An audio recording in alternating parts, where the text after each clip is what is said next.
Hello, નમસ્કાર. જોહર મિત્રો. દિવાળી આવી છે, હવે લગ્ન સિઝન ચાલુ થશે એટલે એક મુદ્દો છે જે માટે શાયદ એવું લાગે જ મને કે હું થોડો નાનો છું આ વાતમાં બોલવા માટે, પણ મને લાગે છે એટલે મારે આ કહેવું પડે છે. આપણા સમાજની અંદર સોના ચાંદીના દાગીના અને રોકડ લેવાનો એક વ્યવહાર ચાલે છે. હવે સુધારા થયા પ્રમાણે ઘણો ઓછો થઈ ગયો છે, લેવડ દેવડ ઘણી ઓછી થઈ ગઈ, પણ તો પણ ઘણી જગ્યાએ આ બધું ચાલતું જ હોય છે. હવે આપણે વાણિયાઓ જોડેથી રકમ લાવીએ.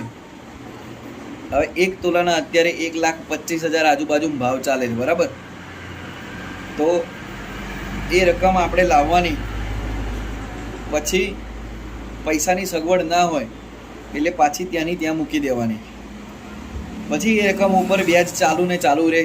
એ વ્યાજ પણ આપણાથી ભરાય નહીં, ના મૂડી ભરાય, રકમ પણ જાય અને આપણે પણ દેવાદારના દેવાદાર. હવે આ મુદ્દે એટલું કહેવું હતું કે આપણી જ છોકરીઓ, આપણા જ સમાજના માણસો 2 છોકરા થઈ જાય ને ત્યાં સુધી કાઠિયાવાડમાં જ પડી રહેલા દેખાય જ મને.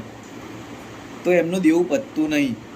આવા જ 2 ઉદાહરણ મારા ખુદના ઘરમાં છે કે ભાઈના 2 છોકરા થઈ ગયા, ના દેવું પૂરું થાય ને ત્યાંથી ના અહીંયા ગામમાં તહેવારમાં પણ આવવા માટે બિચારાને ટાઈમ નહીં મળતો. એ પરિસ્થિતિ એની આવી ગઈ, બરાબર? પછી 2-2.5 લાખ રૂપિયા આપણે દેજ લઈએ. તો મારું એવું માનવું છે કે સોફા, ટીવી, ફ્રીજ, પલંગ એ બધું નહીં આપો ચાલશે.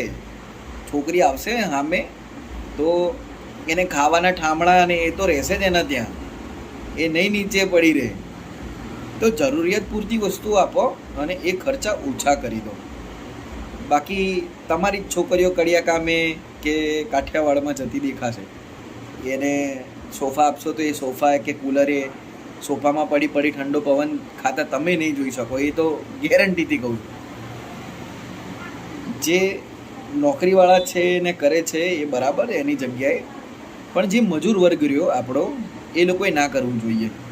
તો તમે તમારી રીતે વિચારો, અને હું ખોટો હોય તો મને એ જણાવજો. બાકી મને આ તો વિચાર આવ્યો એટલે હું બોલી, મતલબ કેવું હતું મને, તો મેં આ તમને કીધું.